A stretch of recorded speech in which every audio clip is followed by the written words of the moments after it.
Bonjour, je vais vous raconter donc le premier épisode de la saison 1 de la série Brain Dead, tout en coloriant ce livre de coloriage. Donc, dans Brain Dead, l'héroïne est réalisatrice de documentaires et elle s'appelle Laurel. Comme elle a plus d'argent pour finir le documentaire qu'elle souhaitait finir, elle accepte de se mettre à travailler pour son frère, qui est donc sénateur démocrate. Et donc elle se met à travailler dans son cabinet à la Maison Blanche. Et donc elle se retrouve à écouter les plaintes des électeurs, voilà, qui viennent lui raconter sa vie, leur vie, blablabla.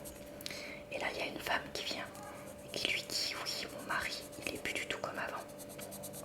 Depuis qu'il est revenu d'un travail de marin sur un paquebot. Et elle lui montre une vidéo où son mari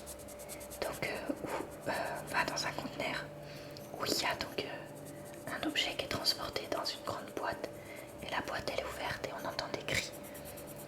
Et voilà, et donc elle lui dit: franchement je comprends pas ce qui se passe, surtout que le conteneur vient donc du gouvernement, enfin était commandé par le gouvernement. Donc elle découvre qu'en fait ce conteneur tenait une météorite qui s'était abattue sur Terre donc quelques semaines auparavant, enfin quelques jours auparavant même plutôt, et qu'il était transporté pour être étudié.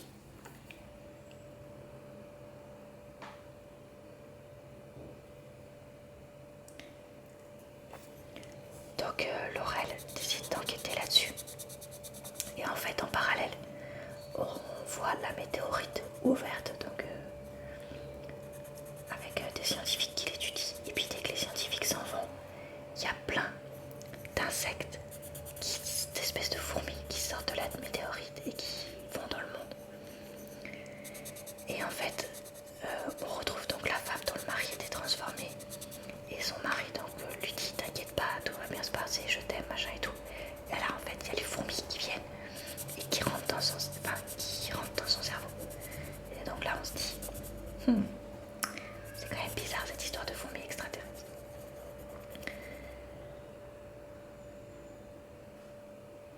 Du coup, Laurel pendant ce temps-là elle continue d'enquêter sur ce qui se passe. La femme et son mari viennent la voir et lui disent: non tout va bien, gna gna gna. Et donc elle essaye de bien travailler pour son frère. Et donc son frère, en fait il y a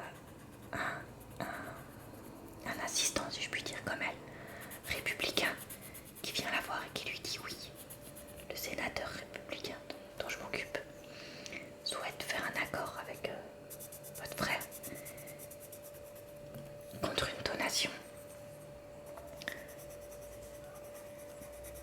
pour les enfants autistes. Donc elle dit: bon bah pourquoi pas, je vais en parler à mon frère. Et en fait, donc ce sénateur républicain, c'est un alcoolique notoire, machin et tout ça, personne lui fait vraiment confiance. Et on le voit donc chez lui. Et là on voit les fourmis donc qui viennent. Et en fait ces fourmis, elles vont donc rentrer dans son cerveau, enfin rentrer par ses oreilles. Déjà chose que j'ai trouvé insupportable, parce que moi je supporte pas qu'on ait qu'il y ait des choses dans mes oreilles. Et là, on voit son cerveau couler, entre guillemets, de son oreille, aller sur son oreiller et exploser, si je puis dire. Et du jour au lendemain, donc ce sénateur devient très très changé. Il ne boit plus d'alcool, il veut plus faire l'accord avec donc le frère de Laurel. Et il va même aller voir un sénateur donc démocrate mais modéré et le faire passer chez les républicains. Du coup les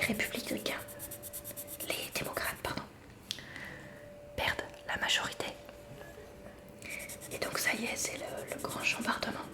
Du coup tout le monde accuse un peu Laurel, mais elle pendant ce temps-là elle continue de faire son enquête sur qu'est-ce qui se passe dans la météorite et pourquoi tout le monde devient bizarre et se met à écouter la même chanson.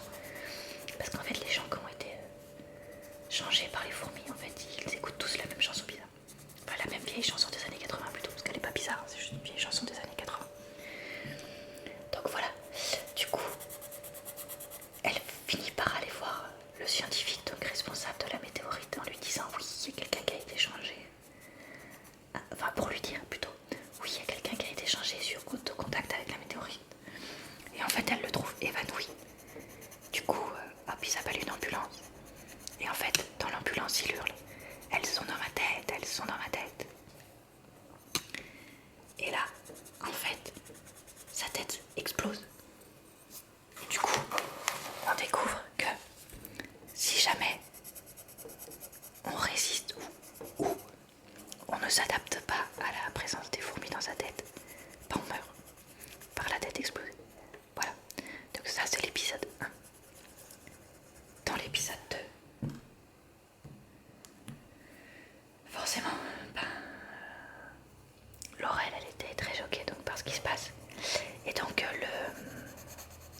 de promo entre guillemets fait par le service des taxes et des finances. Et on voit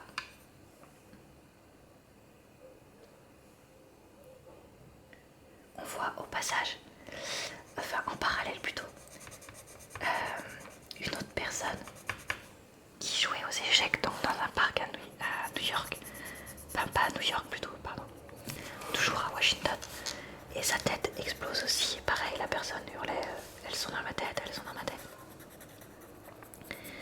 Au bal de promo, Laurel découvre le nom donc du sénateur modéré qui a changé de camp et qui a fait perdre la majorité, et elle le donne à son frère.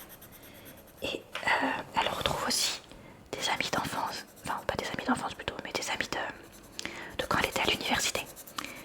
Et donc il y en a une qui a pas changé, machin et tout ça, et l'autre qui a énormément changé. Merci les fourmis. Donc voilà, donc Laurel elle commence quand même à se dire que c'est bizarre tout ça, tous les gens qui changent et tout, machin. Et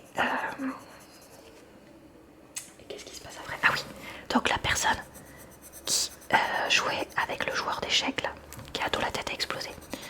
En fait, lui, c'est quelqu'un de très intelligent et du coup, pareil, donc il analyse les morceaux de cerveau récupérés donc par l'explosion donc de son ami. Pendant ce temps-là, à Washington, donc Laurel reçoit la fille du professeur dont la tête a explosé à la fin de l'épisode 1 et elle lui dit oui, donc il y a quelqu'un d'autre dont la tête a explosé quand il était à l'hôpital, oui, parce que le joueur d'échecs, sa tête a explosé à l'hôpital. Et en fait, voici les résultats du scan. Et en fait, on voit des petits points qui bougent dans son cerveau juste avant que sa tête explose.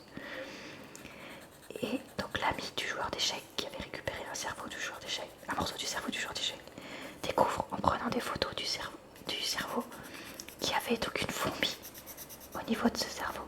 Donc, ça y est. Tout le monde a vu qu'effectivement il se passait des trucs bizarres. Donc voilà, j'ai pas vu la fin de l'épisode 2 encore, donc je sais pas ce qui se passe après, mais voilà le début de l'histoire donc de la série Brain Dead, que pour l'instant j'aime bien.